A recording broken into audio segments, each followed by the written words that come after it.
போக்குவரத்து தொழிற்சங்கங்களுடன் அமைச்சர் சிவசங்கர் நடத்திய பேச்சுவார்த்தையில் உடன்பாடு எட்டவில்லை.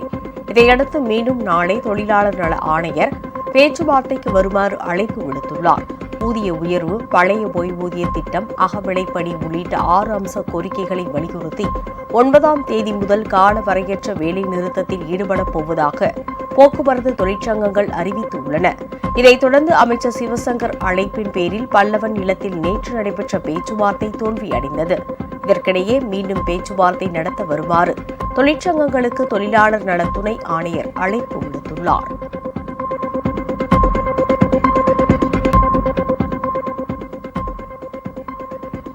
சோமாலியா கடற்கொள்ளையர்களால் 15 இந்திய மாலுமிகளுடன் கடத்தப்பட்ட சரக்கு கப்பலை இந்திய கடற்படையினர் பத்திரமாக மீட்டுள்ளனர். லைபீரியா நாட்டை சேர்ந்த MV லிலா நாக்போக் என்ற சரக்கு கப்பலை சோமாலியா கடற்கொள்ளையர்கள் கடத்தினர். அந்த கப்பலில் 15 இந்திய மாலுமிகளும் இருந்தனர். அந்த கப்பலை மீட்டு வருவதற்காக இந்திய கடற்படை போர்க்கப்பலான INS சென்னைக்கு அனுப்பப்பட்டது. இதையடுத்து கடத்தப்பட்ட கப்பல் நிறுத்தப்பட்டிருந்த பகுதிக்கு சென்ற இந்திய கடற்படையின் கமாண்டோ பிரிவினர் தாக்குதல் நடத்த முற்பட்டனர். இதனால் கப்பலில் இருந்த கொள்ளையர்கள் தப்பி ஓடினர். இதையடுத்து 15 இந்திய மாலுமிகளும் 6 பிலிப்பைன்ஸ் மாலுமிகளும் பத்திரமாக மீட்கப்பட்டுள்ளதாக இந்திய கடற்படை தெரிவித்துள்ளது.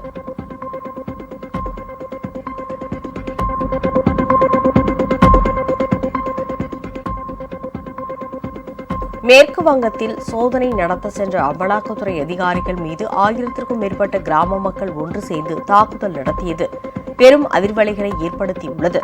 பொது விநியோக திட்ட முறைகேடு தொடர்பாக 24 பர்கானாஸ் மாவட்டத்தில் உள்ள சந்தேஷ்காடி என்ற கிராமத்தில் நேற்று அமலாக்கத்துறை அதிகாரிகள் சோதனை நடத்த சென்றனர். திரிணாமுல் காங்கிரஸ் கட்சியின் மண்டல அளவிலான தலைவர்களான ஷாஜஹான் ஷேக் மற்றும் ஷங்கர் ஆதியா இருவரின் வீடுகளுக்கு சோதனை நடத்த சென்றபோது ஒட்டுமொத்த கிராம மக்களும் சேர்ந்து அமலாக்கத்துறை அதிகாரிகள் மீது தாக்குதல் நடத்தியுள்ளனர். இதில் 3 அதிகாரிகள் காயமடைந்து மருத்துவமனையில் அனுமதிக்கப்பட்டுள்ளனர். இதனிடையே ஷங்கர் ஆதியா கைது செய்யப்பட்டுள்ளார்.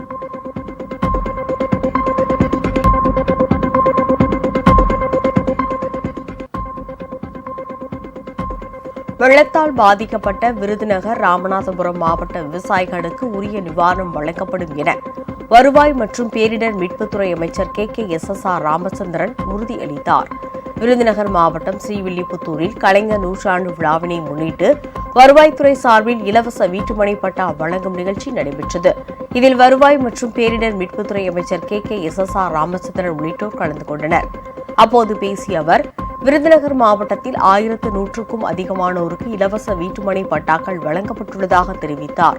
எதிர்காலத்தில் அவர்களுக்கு இலவச வீடுகளும் கட்டித்தரப்படும் என உறுதியளித்தார்.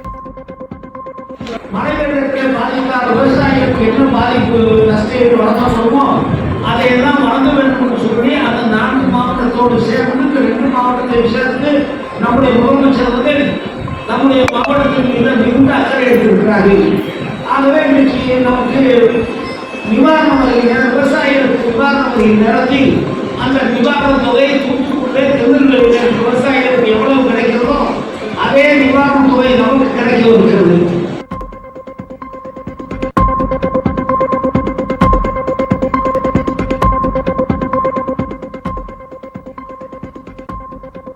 பெரியார் பல்கலைக்கழக துணைவேந்தர் ஜெகநாதன் மீது ஜோடிப்பு வழக்கு பதிவு செய்தவர்களை கைது செய்ய வேண்டும் என தமிழக பிஜேபி தலைவர் அண்ணாமலை வலியுறுத்தியுள்ளார். சேலத்தில் செய்தியாளர்களிடம் பேசிய அவர், இது தொடர்பாக நிறைய ஆவணங்கள் உள்ளதாகவும் அவற்றை கொடுத்தால் காவல்துறை அதிகாரிகளை தான் கைது செய்ய வேண்டியிருக்கும் என்றும் தெரிவித்தார். பிஜேபிக்கு ஆதரவு அளிப்பதாக OPS கூறியது குறித்த கேள்விக்கு பிரதமர் மோடி தலைமையை ஏற்று யார் வந்தாலும் மகிழ்ச்சிதான் என அண்ணாமலை பதிலளித்தார். அந்த வீடியோவை பார்த்தா யாருக்குமே தெரியும் இது செட்டப் கேஸ். இன்னைக்கு அவருடைய கோபம் யாரு மேல திரும்பணும்னா, ஒரு இன்னசென்ட் வைஸ் சான்சலர் ஜெகநாதன் அவர்கள் மீது ஒரு ஜோடிக்கப்பட்ட வழக்கை யார் பதிவு செஞ்சாங்களோ அவர்களை எல்லாம் கைது பண்ணி சிறையில் வைக்கணும். அதற்கு ஆதாரத்தை வெளியிட்டு ஜோடிக்கப்பட்ட வழக்குன்னு சொன்னா அண்ணாமலையை நீங்க வந்து தொடக்கூடாது. ஒருவேளை என்கொயரி கூப்பிடுறீங்களா, கூப்பிடுங்க. இன்னும் பல டாக்குமெண்ட்டை விடுவோம். காவல்துறை வம்புக்கு இருக்கிறேன். யாரெல்லாம் IOவா இருந்தாங்க, யாரெல்லாம் 4:40 ஜீப்பை கொண்டு வந்து போலீஸ் ஸ்டேஷன் வாசலுக்கு இழுத்துட்டு போனாங்க, 4 மணி நேரம் யாரெல்லாம் சுத்த விட்டாங்க, அதையும் வம்புக்கு இழுப்போம்.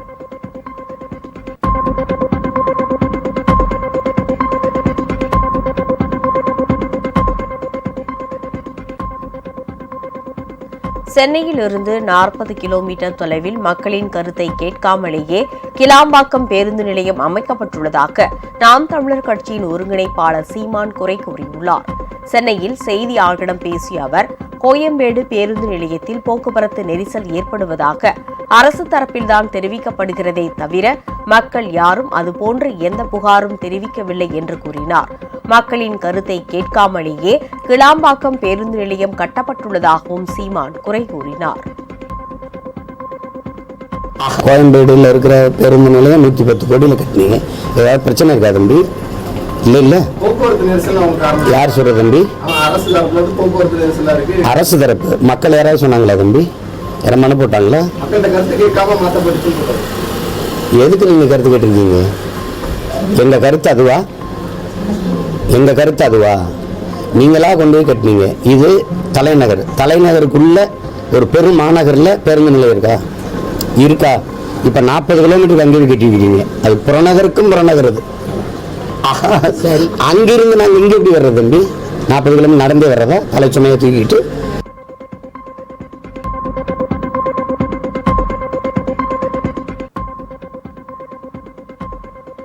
தூத்துக்குடி மாவட்டத்தில் இன்றும் கனமழை தொடரும் என வானிலை மையம் அறிவித்துள்ளது. இதனால் மக்கள் எச்சரிக்கையுடன் இருக்குமாறு அறிவுறுத்தப்பட்டுள்ளனர். தூத்துக்குடி மாவட்டத்தில் நேற்று பல்வேறு இடங்களில் மழை பெய்தது. இதனால் வெப்பம் தணிந்து குளிர்ச்சியான சூழல் நிலவியது. இதனிடையே இன்று மாவட்டத்தின் சில பகுதிகளில் கனமழை பெய்யும் என வானிலை ஆய்வு மையம் எச்சரித்துள்ளது. இதனால் மக்கள் எச்சரிக்கையுடன் இருக்குமாறு மாவட்ட நிர்வாகம் அறிவுறுத்தியுள்ளது. தாழ்வான பகுதிகளில் குடியிருக்கும் மக்கள் பாதுகாப்பாக இருக்கும்படியும் மின்சாதன பொருட்களை கவனமாக கையாளவும் கேட்டுக் கொள்ளப்பட்டுள்ளனர். தாமிரபரணி ஆற்றும் கரையோர கிராமங்களில் வசிக்கும் மக்கள் ஆற்றில் குளிக்கவோ கரையோர பகுதிகளுக்கு செல்லவோ வேண்டாம் என அறிவுறுத்தப்பட்டுள்ளனர்.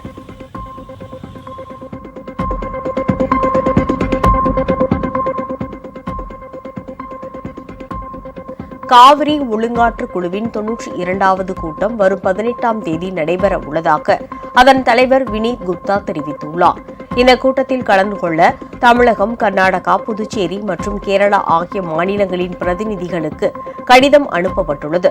ஒழுங்காற்று குழுவின் 91வது கூட்டம் கடந்த மாதம் 18ஆம் தேதி நடைபெற்றது. அப்போது முதல் தற்போது வரை மழைப்பொழிவு இருந்து வருவதால் தண்ணீர் திறப்பு பற்றிய பெரிய அளவில் விவாதம் இல்லை என்பது குறிப்பிடத்தக்கது.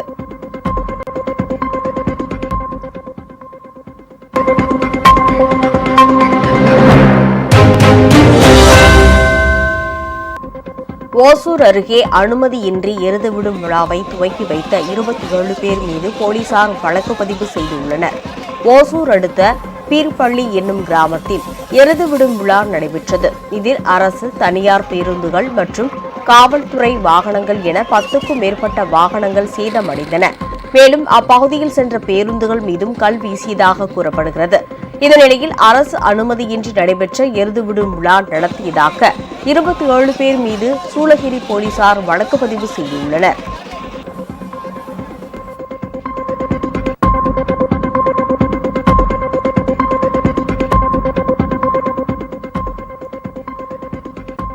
டிஜிட்டல் கிராப் சர்வே புதிய திட்டத்திற்கு எதிர்ப்பு தெரிவித்து விழுப்புரத்தில் கிராம நிர்வாக அலுவலர்கள் ஆர்ப்பாட்டத்தில் ஈடுபட்டனர். மத்திய அரசின் டிஜிட்டல் கிராப் சர்வே திட்டத்தை தமிழக அரசு நடைமுறைப்படுத்த கிராம நிர்வாக அலுவலர்களுக்கு உத்தரவிடப்பட்டுள்ளது. இந்த திட்டம் குறித்து போதிய பயிற்சி அளிக்கப்படவில்லை எனவும் போதுமான நிதியை ஒதுக்கீடு செய்யவில்லை எனவும் கூறப்படுகிறது. இதனை கண்டித்து விழுப்புரம் வட்டாட்சியர் அலுவலகம் முன்பு கிராம நிர்வாக அலுவலர் சங்கத்தினர் ஆர்ப்பாட்டத்தில் ஈடுபட்டனர். இந்த திட்டத்தை நடைமுறைப்படுத்த போதிய கால அவகாசம் வழங்க வேண்டும் உள்ளிட்ட கோரிக்கைகள் இந்த ஆர்ப்பாட்டத்தில் முன்வைக்கப்பட்டன.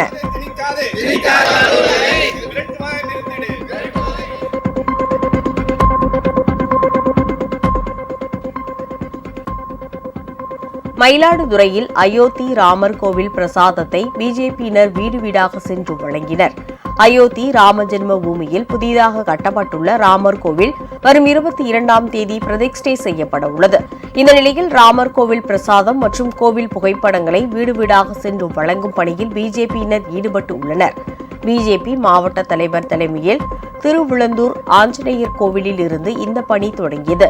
அவற்றை பொதுமக்கள் தங்கள் வீடுகளில் பூஜை செய்து கும்பாபிஷேகம் தினத்தன்று வழிபட அறிவுறுத்தினர்.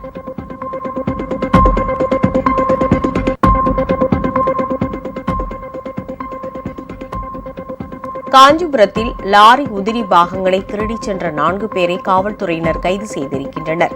காஞ்சிபுரம் மாவட்டம் ஒரகடம் தொழிற்பேட்டையில் உள்ள லாரி உற்பத்தி தொழிற்சாலை உள்ளது. அங்கிருந்த 2 லட்சம் ரூபாய் லாரி உதிரி பாகங்களை மர்ம நபர்கள் சிலர் காரில் திருடிச் சென்றனர். அப்போது அந்த பகுதியில் ரோந்து பணியில் ஈடுபட்டிருந்த காவலர்களை கண்ட மர்ம நபர்கள் தப்பி ஓடினர். அவர்களை மடக்கி பிடித்த போலீசார் அவர்களிடம் விசாரணை மேற்கொண்டனர். விசாரணையில் அவர்கள் அதே தொழிற்சாலையில் வேலை செய்து வரும் தேவன், புருஷோத்தமன், ரவிவர்மா மற்றும் கமாரதீன் என்பது தெரியவந்தது.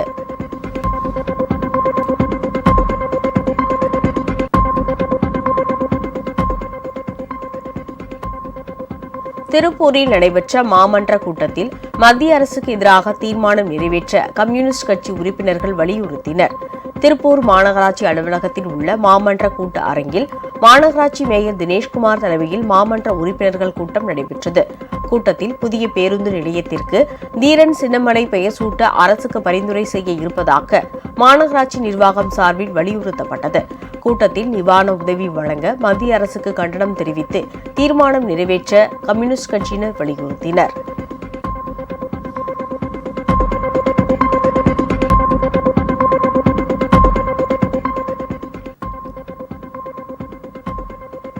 காஞ்சிபுரம் அருகே சிறுமியை பாலியல் வன்புணர்வு செய்த இளைஞருக்கு 7 ஆண்டுகள் சிறை தண்டனை விதித்து செங்கல்பட்டு போக்சோ நீதிமன்றம் தீர்ப்பளித்துள்ளது. காஞ்சிபுரம் புண்ணிய கோடீஸ்வரன் தெருவை சேர்ந்த பெருமாள் என்பவர் கடந்த 2018ஆம் ஆண்டு அதே பகுதியைச் சேர்ந்த 9 வயது சிறுமியை பாலியல் வன்புணர்வு செய்துள்ளார். இதுகுறித்து வழக்கு பதிவு செய்து செங்கல்பட்டு போக்சோ நீதிமன்றத்தில் நடைபெற்று வந்தது. வழக்கு விசாரணைகள் நிறைவடைந்த நிலையில் நேற்று தீர்ப்பு வழங்கப்பட்டது.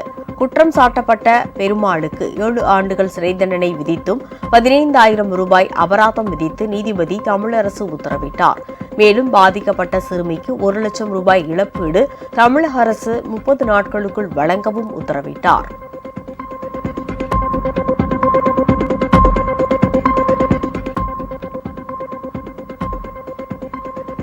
திருவள்ளூர் அருகே ஏற்பட்ட தீ விபத்தில் வீட்டில் நிறுத்தி வைக்கப்பட்டிருந்த 25 லட்சம் ரூபாய் மதிப்பிலான பொருட்கள் முற்றிலும் எரிந்து நாசமாகின. திருவள்ளூர் அடுத்த பேரம்பாக்கத்தில் ஷர்மிளா என்பவருக்கு சொந்தமான வீட்டின் முன்புறம் உள்ள ஷெட்டில் மின்சாரத்தால் இயங்கும் இருசக்கர வாகனங்கள் நிறுத்தி வைக்கப்பட்டிருந்தன. இந்நிலையில் நேற்று அதிகாலை அனைத்து வாகனங்களும் தீப்பற்றி எரிந்தன. இதுகுறித்து தீயணைப்புத் துறையினருக்கு தகவல் தெரிவிக்கப்பட்டது. தகவலை அடுத்து சம்பவ இடத்திற்கு வந்த தீயணைப்புத் துறையினர் தீயை கட்டுக்குள் கொண்டு வந்தனர். ஆனால் அதற்குள் அங்கு இருந்த 2 கார்கள், ஒரு டிராக்டர் மற்றும் 7 இருசக்கர வாகனங்கள் ஆகியவை தீயில் எரிந்து முற்றிலுமாக கருகின. கிட்டத்தட்ட 25 லட்சம் ரூபாய் மதிப்பிலான பொருட்கள் தீயில் சேதமானதாக கூறப்படுகிறது. இதுகுறித்து வழக்கு பதிவு செய்த மப்பேடு போலீசார் விசாரணை மேற்கொண்டு வருகின்றனர்.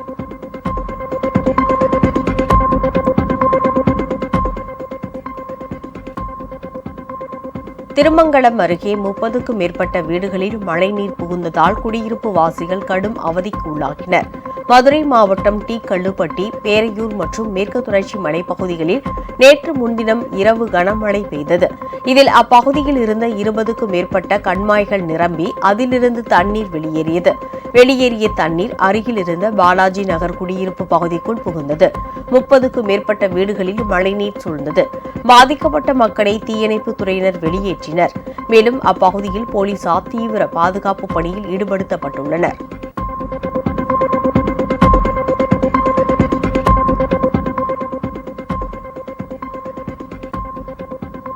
புதுச்சேரி தனியார் மருத்துவமனையில் ரோபோக்கள் மூலம் மூட்டு மாற்று அறுவை சிகிச்சை வெற்றிகரமாக நடத்தப்பட்டது. புதுச்சேரி கிருமாம்பாக்கத்தில் உள்ள தனியார் மருத்துவக் கல்லூரியில் முதன்முறையாக ரோபோக்கள் மூலம் மூட்டு மாற்று அறுவை சிகிச்சை செய்யும் மருத்துவ சேவை தொடங்கப்பட்டுள்ளது. இதற்கான பயிற்சி வகுப்புகள் கல்லூரி வளாகத்தில் நேற்று நடைபெற்றது. இதில் தமிழ்நாடு, கேரளா, கர்நாடகா உள்ளிட்ட பல்வேறு மாநிலங்களைச் சேர்ந்த மருத்துவர்கள் கலந்து கொண்டனர். மருத்துவமனையில் அனுமதிக்கப்பட்டிருந்த நோயாளிகளுக்கு ரோபோக்கள் மூலம் மூட்டு மாற்று அறுவை சிகிச்சை வெற்றிகரமாக மேற்கொள்ளப்பட்டது.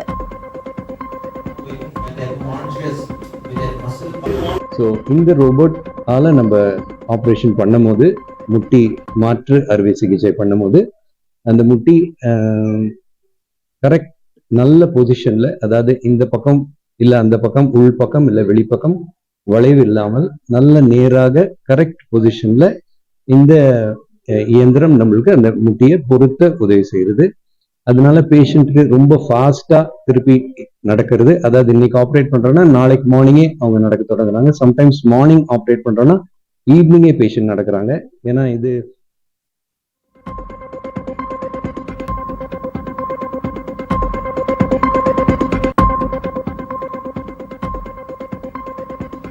மேட்டுப்பாளையம் அருகே உள்ள குட்டையில் இருக்கும் முதலையை பிடிக்க வனத்துறையினர் தீவிர முயற்சியில் ஈடுபட்டு உள்ளனர். கோவை மாவட்டம் மேட்டுப்பாளையம் நகர பகுதியை ஒட்டியுள்ள மோத்தைப்பாளையம் கிராமத்தில் உள்ள மழைநீர் சேகரிப்பு குட்டை கடந்த சில தினங்களுக்கு முன்பு பெய்த மழையால் நிரம்பியது.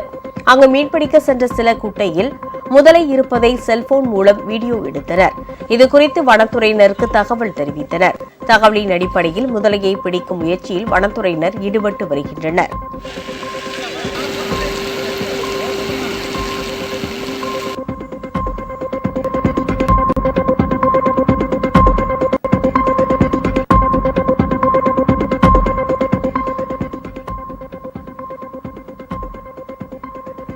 சேலம் அருகே உணவகத்தில் வாங்கிய சாம்பார் சாதத்தில் புழு இருந்த சம்பவம் அப்பகுதி மக்களை அதிர்ச்சியில் ஆழ்த்தியுள்ளது. நேற்று மாலை வாடிக்கையாளர் ஒருவர் தனியார் கடையில் வாங்கிய சாம்பார் சாதத்தில் புழு ஒன்று இருப்பது தெரிய வந்தது. இதுகுறித்து கடை ஊழியர்களிடம் உரிமையாளர்களிடமும் கேட்டுள்ளார். கடை ஊழியர்கள் மிரட்டும் தொனியில் பேசியதால் ஆத்திரமடைந்த அவர் வாக்குவாதத்தில் ஈடுபட்டார். இதுகுறித்து உணவு பாதுகாப்பு துறையினருக்கு தகவல் தெரிவிக்கப்பட்டது. தகவலை அடுத்து சம்பவ இடத்திற்கு வந்த உணவு பாதுகாப்புத்துறை அதிகாரிகள் கடையை மூட உத்தரவிட்டு நோட்டீஸ் வழங்கினர்.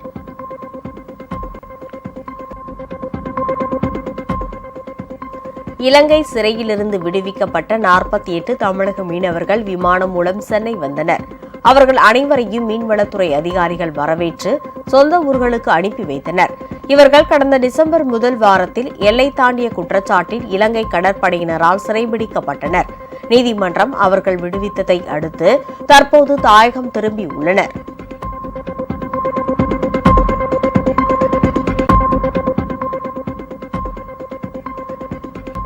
நிலநடுக்கத்தால் பாதிக்கப்பட்ட ஜப்பானுக்கு இந்தியா உறுதுணையாக இருக்கும் என பிரதமர் நரேந்திர மோடி தெரிவித்துள்ளார்.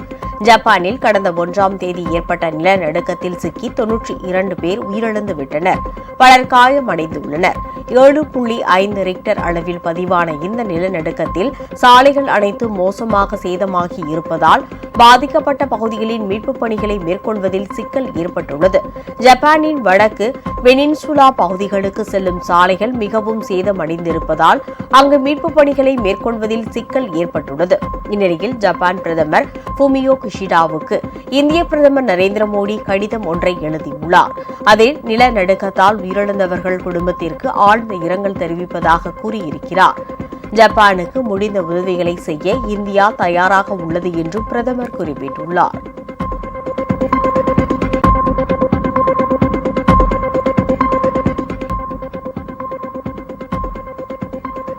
வங்கதேசத்தில் பயணிகள் ரயிலுக்கு வன்முறை கும்பல் தீ வைத்ததில் 4 பேர் உடல் கருகி பரிதாபமாக உயிரிழந்தனர்.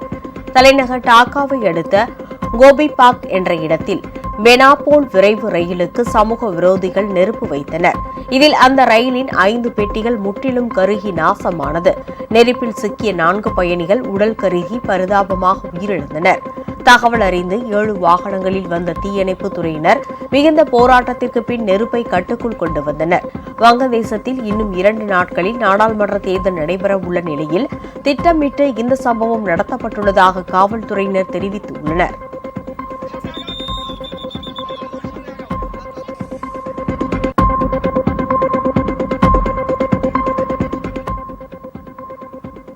ஆஸ்திரேலியாவுக்கு எதிரான முதல் T20 மகளிர் கிரிக்கெட் போட்டியில் இந்திய அணி அபார வெற்றி பெற்றது. இந்தியாவில் சுற்றுப்பயணம் மேற்கொண்டுள்ள ஆஸ்திரேலிய மகளிர் அணி 1 டெஸ்ட், 3 ஒருநாள் மற்றும் 3 T20 போட்டிகள் கொண்ட தொடர்களில் விளையாடி வருகிறது. டெஸ்ட் போட்டியில் இந்திய அணி வெற்றி பெற்ற நிலையில் ஒருநாள் தொடரை 3-0 என்ற கணக்கில் ஆஸ்திரேலிய அணி கைப்பற்றியது. இந்நிலையில் T20 தொடர் மும்பையில் நேற்று தொடங்கியது. டாஸ் வென்ற இந்திய அணி பந்துவீச்சை தேர்வு செய்தது. அதன்படி முதலில் பேட்டிங் செய்த ஆஸ்திரேலிய அணி 19.2 ஓவரில் 141 ரன்களுக்கு ஆல் அவுட் ஆனது. இந்திய அணி தரப்பில் டைட்டஸ் சாது 4 விக்கெட்டும், ஸ்ரேயங்கா பாட்டீல் தீப்தி சர்மா தலா 2 விக்கெட்டும் வீழ்த்தினர். 142 ரன்கள் எடுத்தால் வெற்றி என்ற இலக்குடன் பின்னர் களமிறங்கிய இந்திய மகளிர் அணி தொடக்கம் முதலே அதிரடியாக விளையாடியது. ஸ்மிருதி மந்தனா 54 ரன்னில் ஆட்டமிழந்தார். ஷபாலி வர்மா 64 ரன் சேர்த்து ஆட்டமிழக்காமல் இருந்தார். 17.4 ஓவரில் 1 விக்கெட் இழப்பிற்கு 145 ரன்கள் எடுத்து வெற்றி பெற்றது. இதையடுத்து 1-0 என தொடரில் முன்னிலை பெற்றுள்ளது.